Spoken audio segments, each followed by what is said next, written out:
13 de agosto de 1521, día de San Hipólito. 13 de agosto de 2021, día de San Hipólito. 500 años de la conquista de México, caída de México Tenochtitlan, advenimiento de un nuevo orden. Bienvenidas, bienvenidos a Museo Sumaya, a una conversación donde podremos establecer pautas a través de la historia, el arte y nuestras identidades las más variadas. Nos encontramos en la sala dedicada a 20 siglos de arte en México, en Museo Sumaya de Plaza Carso, delante de obras fundacionales donde podremos descubrir la firma del conquistador Hernán Cortés, del propio emperador de España y más allá de sus fronteras y confines, Carlos V de Alemania, I de España.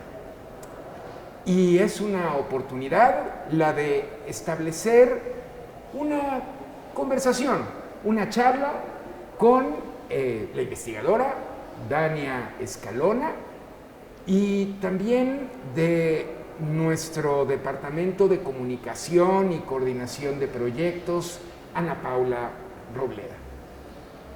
Bienvenidas y conversemos sobre esta cifra que sin lugar a dudas es una coordenada que representa, y lo vemos en nuestro México y en nuestras redes sociales, una herida que pareciera no cerrar.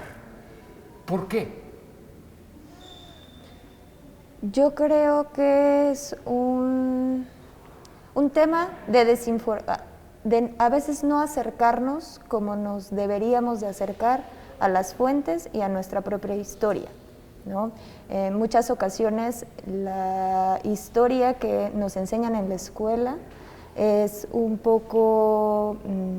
depende de quién nos la esté enseñando, ¿no? A lo mejor puede ser mucho más conservadora o en algunas otras escuelas mucho más,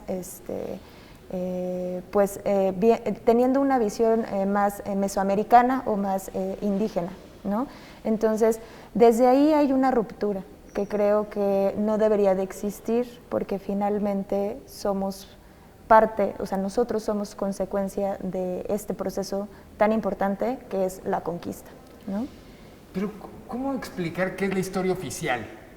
Es muy complicado y muy complejo, ¿no? Pero, ¿cómo se configura o cómo la planteamos?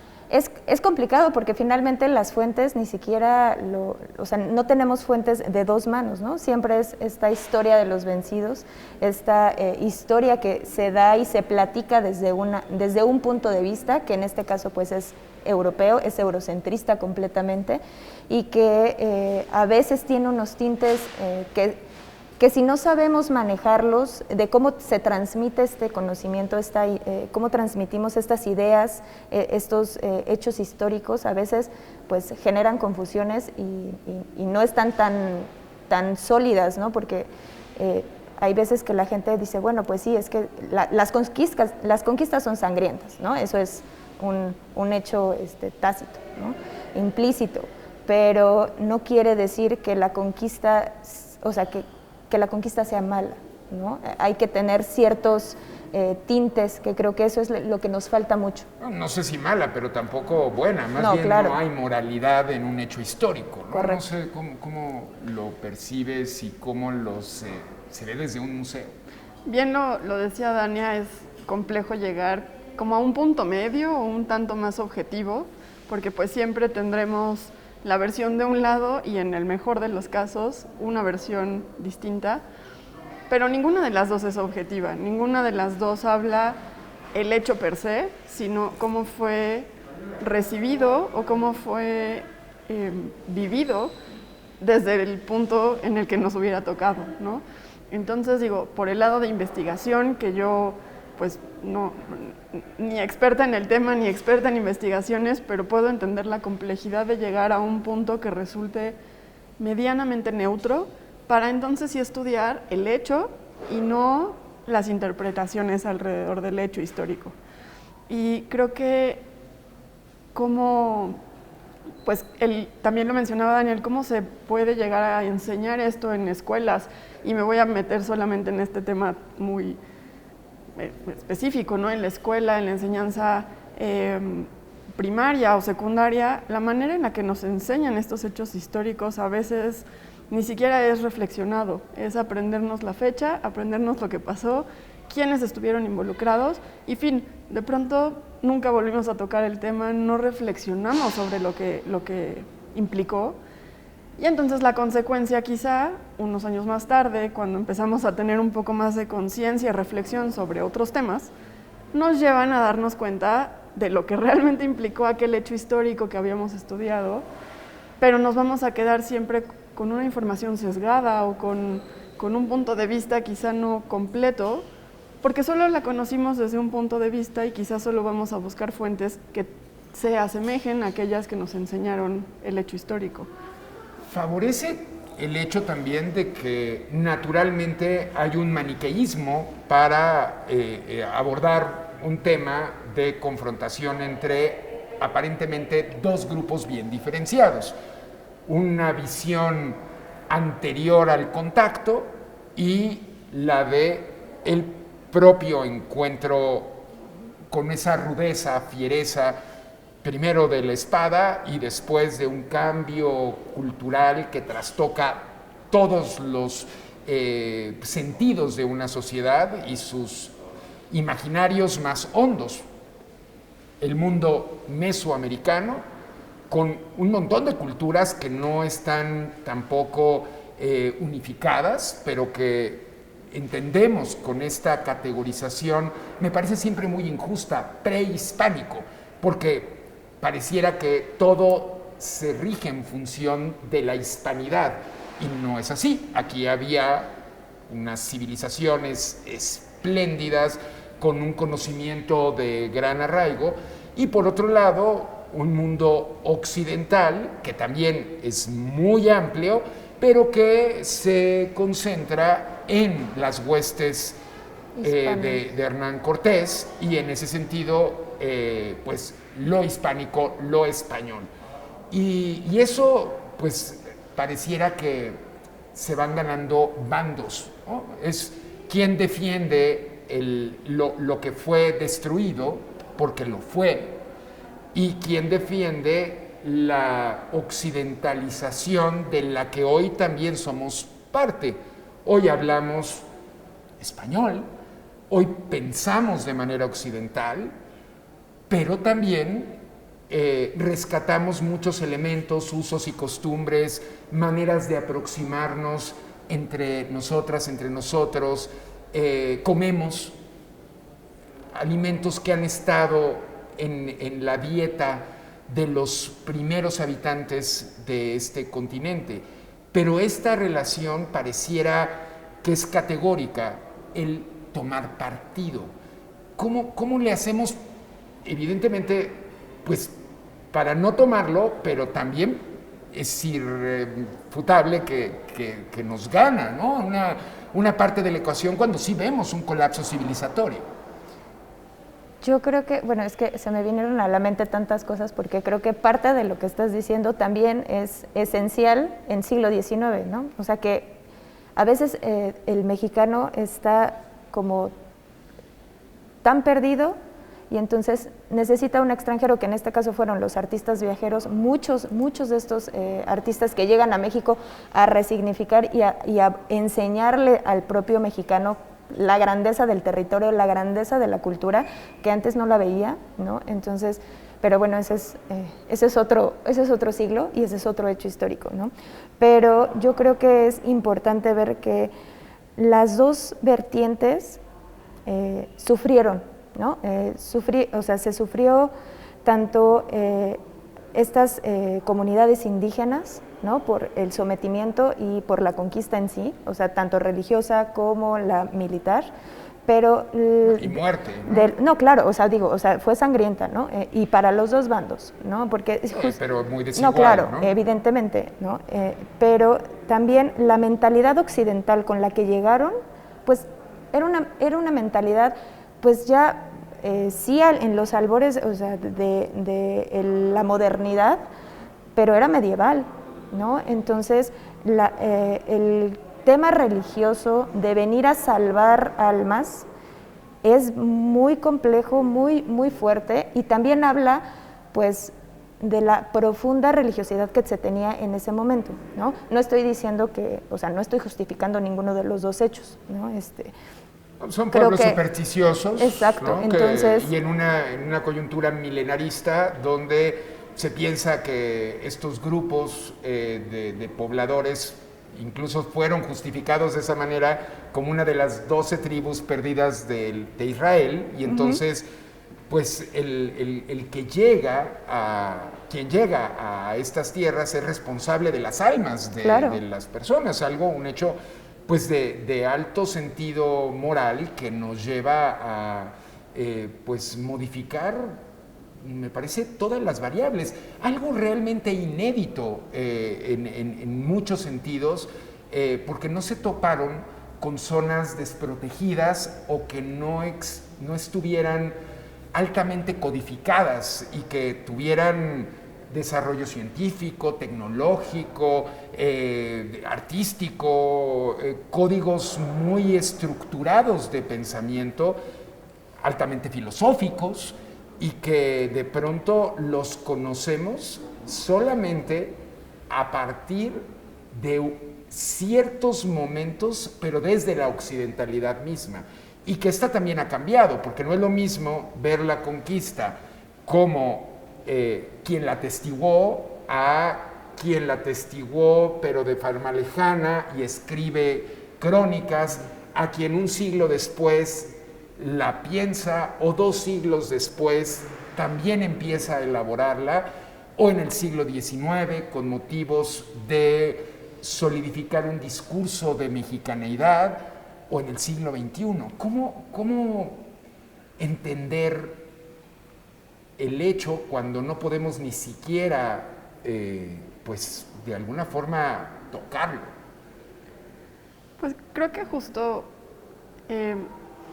más allá de un ámbito escolar, es como el buscar fuentes más cercanas al momento, ¿no? Quizá no las primeras, quizá no van a ser tampoco, regreso al tema, ¿no? Van a tener una u otra visión, pero a lo mejor eso es lo más cercano que vamos a tener al hecho mismo, y no todos estos procesos de resignificación y reinterpretación, que no es que estén mal, pero entonces ya se van cargando poco a poco de más estudios, de mentalidad de otro momento, de mentalidad quizá ya además, como de muchas comunidades que se van conformando unas entre otras, ¿no? Ya no es una línea tan directa al suceso, y entonces quizá no es que se pierdan cosas en el camino, solo más bien crecen tanto la información alrededor del hecho histórico, en este caso de la conquista, que de pronto, pues creo que sí dejamos pasar ciertas cuestiones que hubieran sido mucho más necesarias para entender el proceso histórico. ¿Y en un museo? En un museo creo que el encontrarte con obra que justamente como la que nos rodea ahora en sala, nos habla de ese momento del encuentro, ese momento de compartir, no sé si es compartir o en el momento en el que se combinaron las maneras de pensar y las maneras de vivir, y entonces ver representado quizá con técnicas que eran de origen mesoamericano, elementos que ya llegan de comunidades españolas, o de pronto temas que venían completamente religiosos a partir de temas que en Mesoamérica eran altamente significativos en cuestión de no religión, pero sí como este ámbito sagrado que tenían. Entonces, creo que el museo justo permite ver eso, que quizá, como decía Dania, no es que haya sido un proceso bueno o malo, pero que sí dejó, así como dejó cosas malas, en el sentido de batallas, de muertes, de pérdidas, dejó muchas cosas buenas también, ¿no? Y bueno, poco a poco eso fue lo que permitió el desarrollo de nuevas sociedades. Que no necesariamente mejores, simplemente claro, son las que son. Solo distintas. Y justo es parte del proceso identitario que tiene el México, ¿no? O Nueva España, ¿no? A partir de de estas variables, de estas diferencias entre cada uno de los nacidos en esta tierra, nacidos en España, ¿no? Empiezan este sistema de categorización entre castas y eso es lo que desarrolla el patriotismo criollo, ¿no? Entonces, mucho tiempo después, claro, al contacto, prácticamente sí, claro, 2 siglos dos después. siglos después. Pero finalmente es este proceso de identidad que que al mexicano es el que hereda, ¿no? Entonces es todo esto, ¿no? Es todo el arte, todo el sincretismo, toda este mestizaje, ¿no? Entre dos, bueno, no dos, sino muchísimas más, en este crisol de razas, ¿no? Que aquí es donde... Aquí voy a disentir claramente contigo, algo que habíamos más o menos advertido antes de compartir esta conversación con todas, con todos, que en realidad no hay razas. La cuestión de clasificación por distintas latitudes, en realidad pues sí, somos diferentes a una latitud norte, sur, este u oeste, y eso nos hace originales, sin lugar a dudas. Pero en realidad hay variaciones bioculturales, humanas, y entre un grupo humano y otro grupo, en realidad nuestro genoma es prácticamente el mismo, 99.999% de cuestiones en común que no nos hacen, de nuevo, a nadie superiores o inferiores. Y entonces, cuando se dice mestizaje, me parece que hay una perversión y una connotación muy doliente, porque pareciera que si yo fundo dos cosas, se funden naturalmente. Cuando yo mezclo al fuego elementos para cocinar, pues si hay una buena reacción química, van a crear algo diferente al primer ingrediente y al segundo ingrediente, porque hubo fuego de por medio. Cuando hay fuego, armas, muerte, destrucción, hay una superioridad de una de esas variables. Y entonces ese mestizaje que aparentemente decimos, bueno, pero creó un México plural o una Nueva España donde el mosaico venían evidentemente cuestiones del Lejano Oriente, del Medio Oriente, dentro de Europa de muchas latitudes, desde Italia hasta la actual Bélgica, Flandes, pero pasando evidentemente por Francia y evidentemente por la península ibérica con España y el Reino de Portugal principalmente, aunque Alemania o los germanos tendrán un lugar también importante y el Estado Vaticano, por supuesto, nodal. En realidad es que no es tan fácil hablar de un mestizaje y entiendo esta cuestión de alzar la voz, donde nuestros pueblos originarios pues también fueron altamente agraviados. Mi punto es que no nos agraviaron a nosotros ni a nuestros pueblos originarios que actualmente pervivieron en la memoria. Agraviaron y colapsaron un sistema de hace 5 siglos. ¿Hay forma remota de pensar una reconciliación con estos pasados? Yo creería que sí, ¿no? Es parte de nuestra responsabilidad no cargar heridas pues que ni siquiera nos agraviaron a nosotros, ¿no? Por el desconocimiento, desconocimiento de las fuentes y saber que no se puede, o sea, en la historia los hechos históricos son imparciales, no puedes tomar partido por uno o por otro, simplemente están, ¿no? Al historiador pues los analiza y nuestro deber es investigarlo, denunciarlo y que cada quien tome pues la fuente que le sea más conveniente a su interés, pero no podemos tomar un partido como sociedad y como identidad, o sea, es una cuestión de identidad, una herida que tenemos que sanar y que polarizando no se llega a nada, ¿no? Porque finalmente la polarización es lo mismo es lo mismo, ¿no? Entonces, creo que sí debe de haber una reconciliación. Yo creo que, por ejemplo, en el caso de, como tú lo mencionas, del mestizaje, de que no existen razas, creo que entonces estamos en un momento muy importante a nivel internacional para renombrar las cosas, ¿no? Estamos viendo grandes oportunidades y grandes avances en la pluralidad y en la libertad, tanto en cuestiones femeninas como en las cuestiones de sexualidad, que creo que hay que renombrarlo, ¿no? Y si no estamos a gusto en cómo decimos el mestizaje, porque efectivamente no existen razas, todos somos exactamente iguales, hay que renombrarlo, ¿no? Y eso nos lleva a un plano políticamente correcto hablando, ¿no? ¿Cómo digamos, se aborda esto desde una institución cultural? Creo que justo es, de entrada, aceptar que estamos entrando a un territorio que va a ser incómodo, que va a ser complejo al momento de hablarlo. Y creo que hay dos vertientes que son muy claras. La que decide no entrar a ese territorio y entonces hacer como que no pasó. Y en el hacer como que no pasó es dejar de explicar el hecho, dejar de exponer obras que hablen del hecho, dejar de exponer artistas que participaron en. Pero ni cambia nada, ni para bien ni para mal. No estamos ayudando a construir una nueva, no es interpretación, es una resignificación del suceso. Y pues a lo mejor no estamos haciendo que vaya en detrimento, pero tampoco estamos generando nada positivo.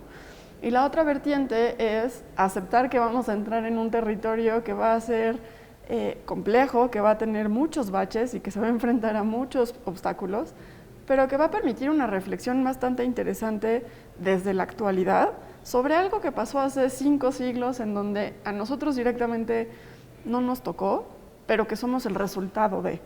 Entonces, creo que es mucho ejercicio de reflexión y de diálogo. ¿Y cuál es la vertiente que toma Museo Sumaya? Y, por ejemplo, tú con el equipo de mediación, estos enlaces o los contenidos que se publican en redes sociales, ¿cuál vía En Museo Sumaya optamos por entrar al terreno complicado y entrar y enfrentarnos a esta complejidad de tema en cuanto a es un hecho, pasó, no lo vamos a modificar, tampoco vamos a pedir disculpas a quien no tiene que darlas, pero sí tenemos que hablar del tema y generar un nuevo entendimiento en torno. Perdón, pedirlas u ofrecerlas, ¿no? Ofrecerlas, ambas, ¿no? Ninguna de las dos. Requerirlas u ofrecerlas. Ninguna de las dos.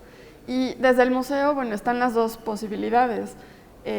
Siempre, a pesar de que en otros momentos he dicho que los museos se tienen que acoplar y adaptar a los momentos virtuales, siempre voy a ser defensora de que las cosas presenciales son un poco más sencillas, porque la virtualidad representa muchos otros otras cosas complejas que no vamos a hablar ahora. Pero creo que justo estas dos posibilidades en un museo, en Museo Sumaya específicamente, estar en salas frente a obras que nos pueden hablar de aspectos muy pequeños o muy genéricos del tema, pero que nos permiten justamente hablar de él y entonces entrar en el debate de no hay un mestizaje porque entonces no se habla de una igualdad de oportunidades en cuanto a la combinación de culturas, sino una se impuso sobre la otra y quizá la que fue, la que quedó impuesta, de pronto permitió la salida de algunas posibilidades, por ejemplo, del mundo mesoamericano, ¿no? Que a la fecha, 5 siglos después, seguimos defendiendo y celebrando y seguimos aplaudiendo. Pero creo que también en la virtualidad podemos tener un diálogo muy interesante porque entonces no nos acotamos a las 2 o 3 personas que encontramos en sala o a la persona que está mediando con nosotros el tema, sino abrirnos a la posibilidad de hablar con personas de otras latitudes, de diferentes generaciones, desde diferentes posturas políticas y eso es muy rico en cuanto a escuchar los argumentos y en cuanto a entender justo las maneras de pensar, que podemos ser vecinos pero pensamos perfectamente contrarios. Y creo que ahí entonces entra la complejidad virtual, que es a una de las que me refería, porque pues uno cuando lee, siempre lee desde una posición quizá a la defensiva, y cuando no se comparten opiniones.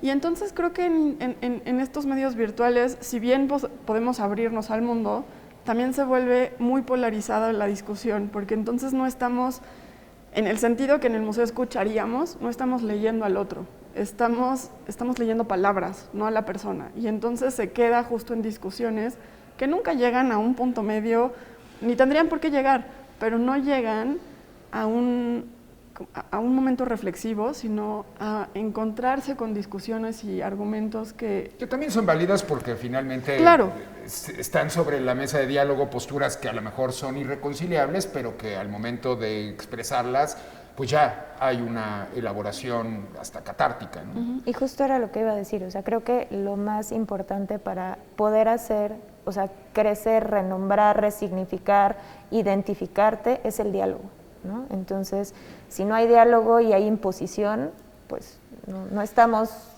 teniendo Tienes ¿no? toda la razón. La cuestión es que de pronto, y me acuerdo de discusiones del pasado, ¿no? De pronto, pues el objeto es tal y esta es su carga histórica, y así lo presentamos.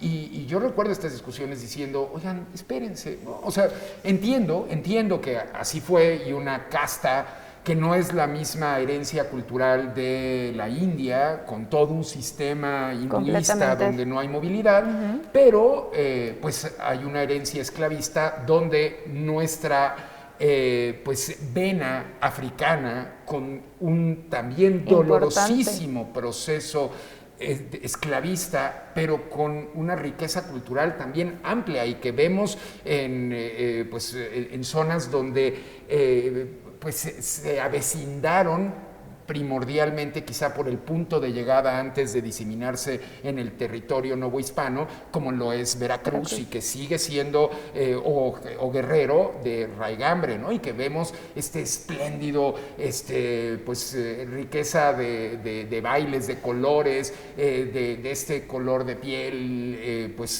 único, y además, pues que también alabamos y que aplaudimos.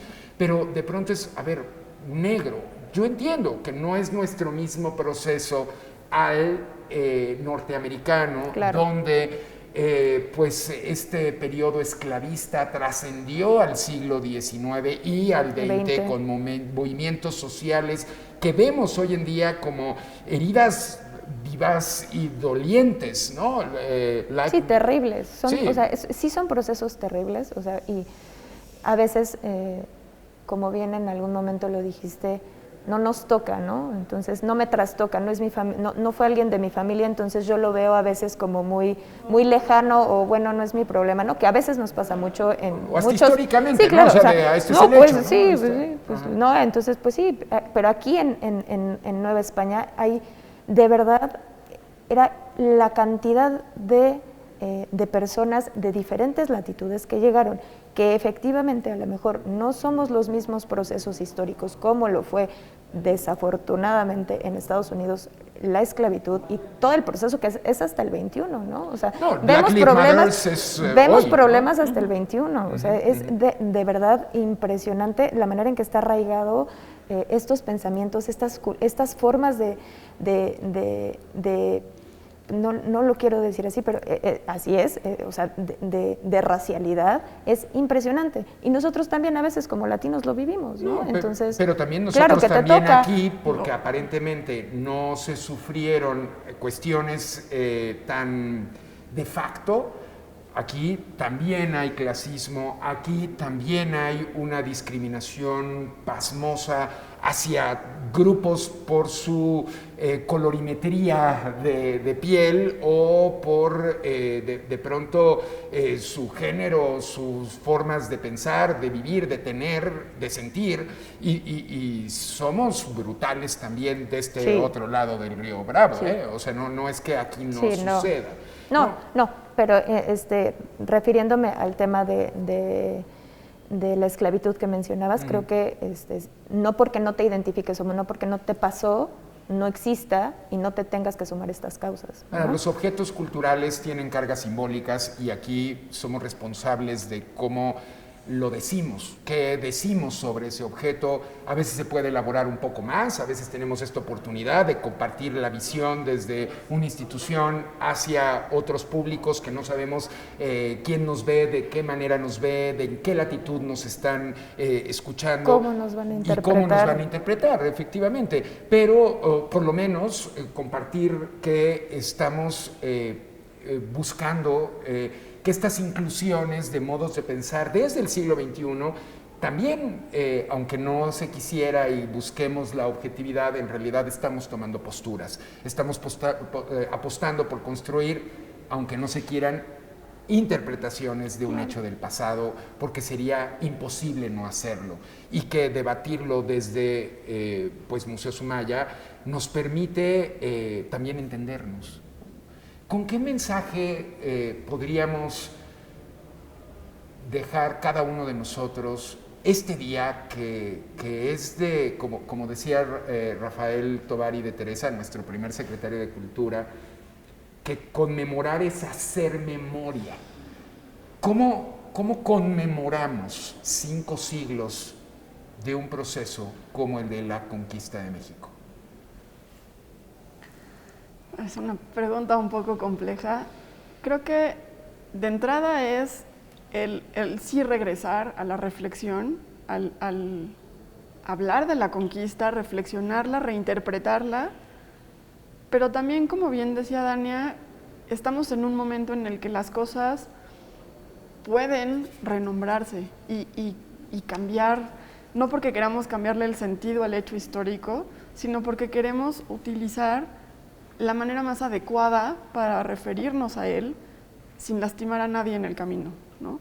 El daño que pues desafortunadamente causó el hecho histórico fue hace mucho tiempo, pero no por eso quiere decir que pierde importancia.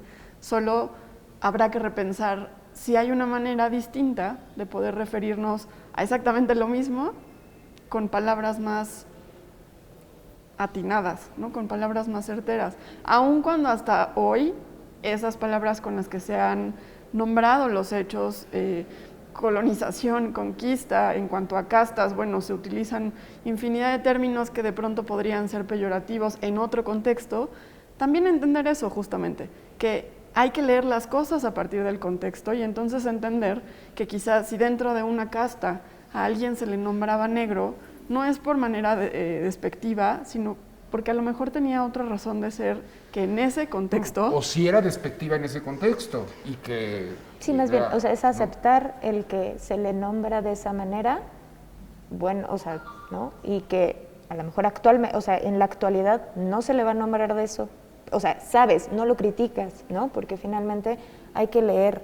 Creo que eso es importante, o sea, creo que lo más importante es acercarse a las fuentes, todas las fuentes.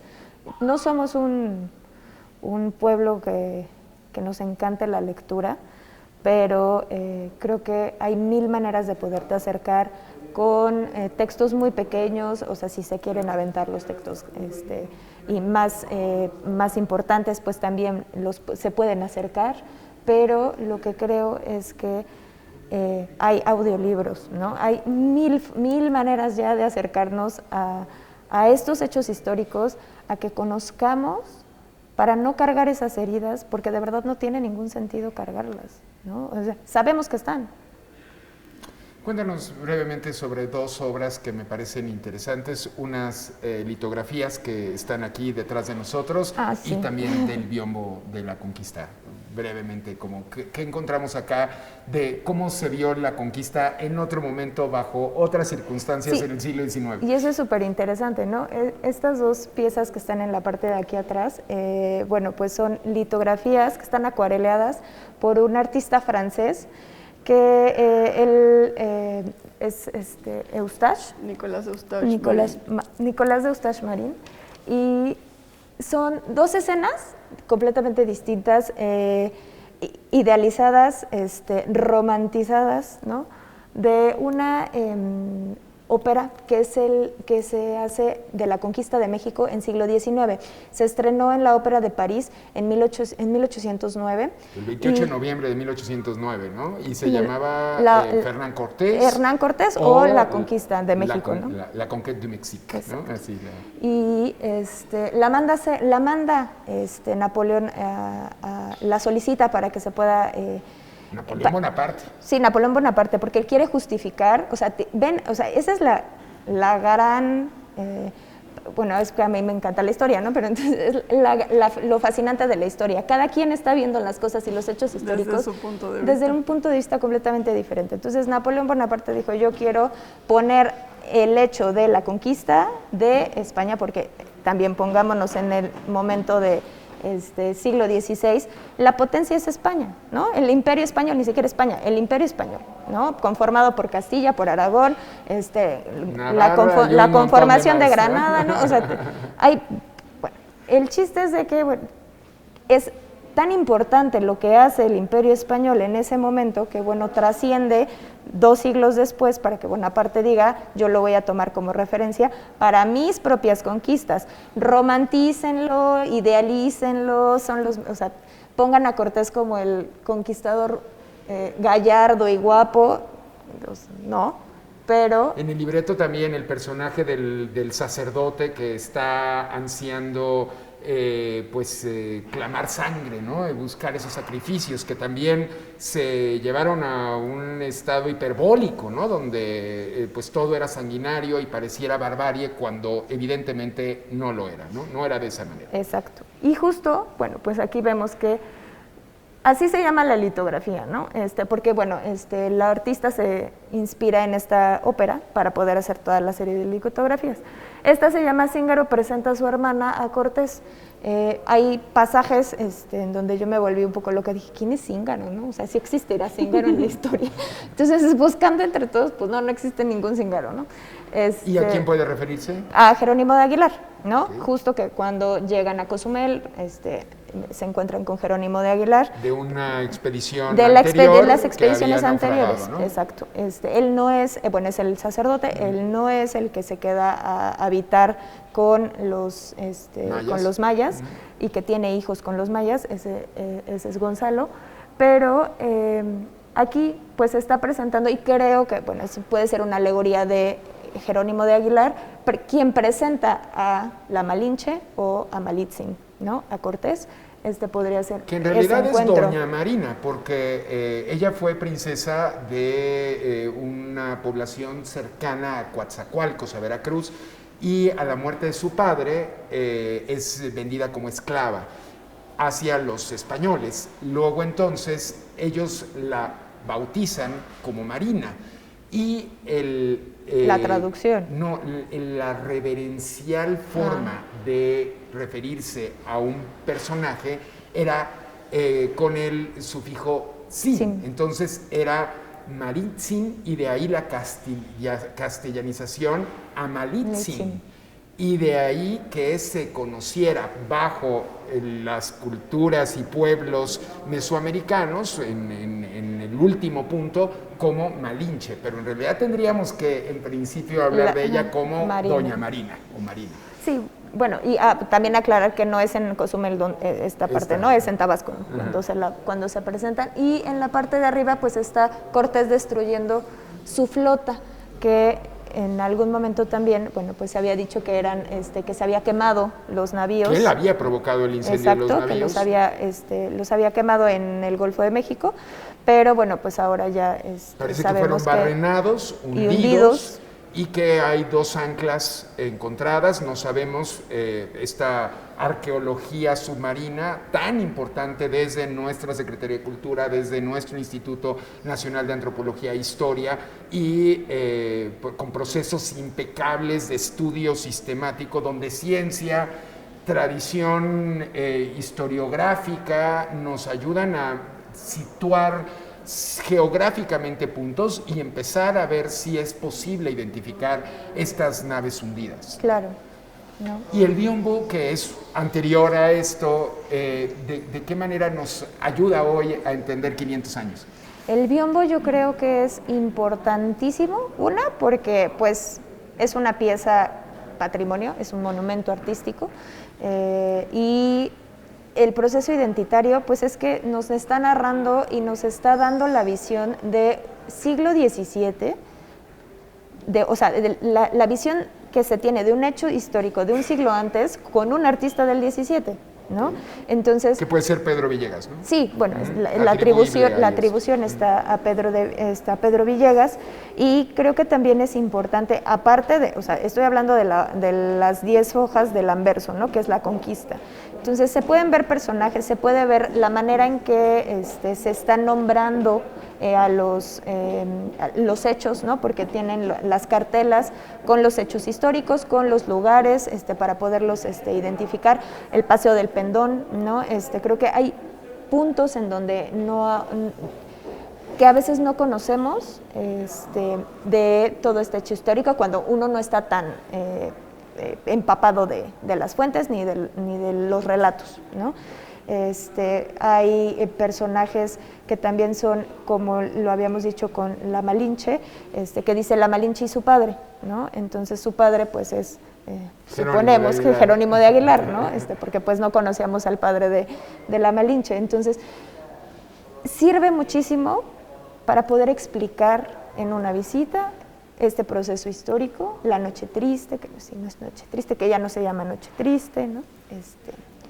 Todas este tipo de sucesos. Símbolos desde el Zócalo capitalino. Justo en el reverso, ¿no? O sea, ya vemos en el reverso la Ciudad de México, una ciudad que tiene 500 años, ¿no? Que cumple 500 años. Pues no, todavía no. Va a cumplir 500 años. En realidad, la fundación de México Tenochtitlan, en las fuentes del siglo XVI, por cómo se nombran, y hasta ahora no hay debate o, pues digamos, pugna por esclarecerla, es el año Dos Caña, que es 1325. Es decir, en este año no son 5 siglos del nacimiento de México Tenochtitlan, y también hay la cuestión de cómo se fuerzan bajo intereses económicos, discursos políticos, culturales, sociológicos, filosóficos, acontecimientos para crear otra identidad, y con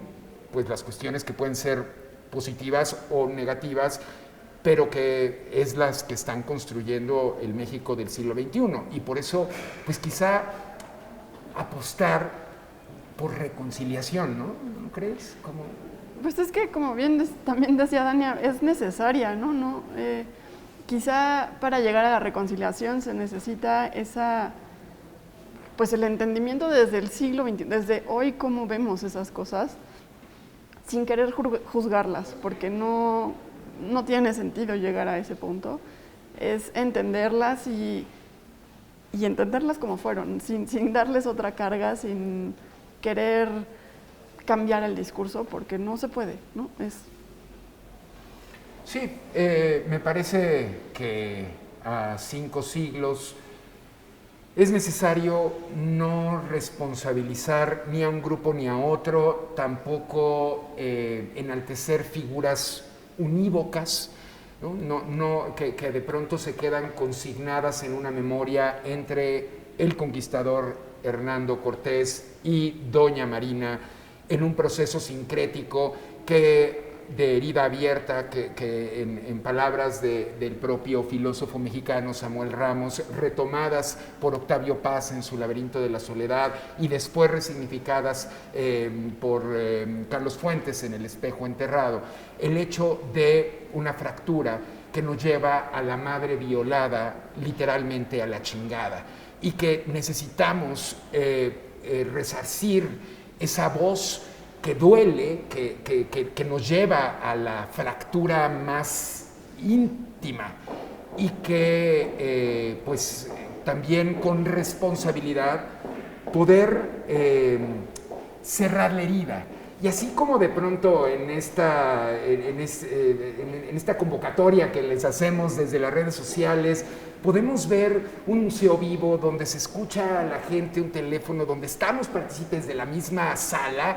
Es que nuestra historia es viva, nuestra historia por supuesto crea pasiones, y nuestra responsabilidad es crear puentes de entendimiento entre unos y otros, entre unas y otras, entre unes y otros, en estas relaciones mucho más amplias, más complejas, y así como Doña Marina fue lengua, es decir, esta traductora, pero no de palabras solamente, sino de cosmovisiones, como los propios 2 libros que están expuestos en esta sala y que forman parte del acervo cultural, del patrimonio cultural tangible mueble de Fundación Carlos Slim a través del Centro de Estudios de Historia de México, Fundación Carlos Slim, y que, por un lado, Fray Alonso de Molina nos entrega el vocabulario en lengua mexicana y castellana, es decir, entre el náhuatl y el español, o el otro entre lengua de Michoacán, Tarasco y español. En esta relación, seamos lenguas en el más amplio y potente de los sentidos. Hablemos de quiénes fuimos, entendámonos por quiénes somos, pero también responsablemente apostemos a cómo vamos a construir nuestros futuros, porque las fracturas que nosotros decidamos incidir en ellas y seguir perpetuando heridas que van en la distensión, van a ser entendidas como heridas para nuestros hijos y los hijos de nuestros hijos. Y en realidad es momento, estas cifras, estos tiempos, 500 años, para muchos pueden decir son muchos. En realidad, la historia de la humanidad, 500 no son tantos, pero es medio milenio de un proceso que modificó el orbe completo, porque la conquista de México y la conquista de los otros escenarios americanos trastocaron el orden mundial a un grado de un primer proceso de globalización. Y seamos responsables como lenguas de ese entendimiento y ojalá hacemos voto por ello de reconciliación. Muchísimas gracias por haber conversado. Acérquense a las plataformas virtuales o físicas de los Museos Sumaya. Invítanos, Ana Pau. Estamos en todas las redes sociales como @elmuseosumaya. Nuestras 3 sedes abren diario de lunes a domingo de 10:30 a 18:30. Estamos en 3 puntos distintos de Ciudad de México, así que nunca hay pretexto para decir que estamos lejos, porque no estamos lejos de nadie, a un clic de distancia o en 3 puntos distintos.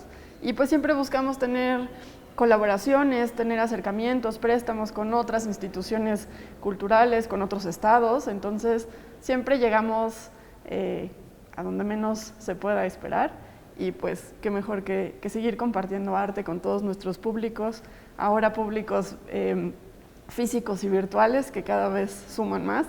Y bueno, pues gracias por acompañarnos, por seguirnos y nos encontramos en la próxima.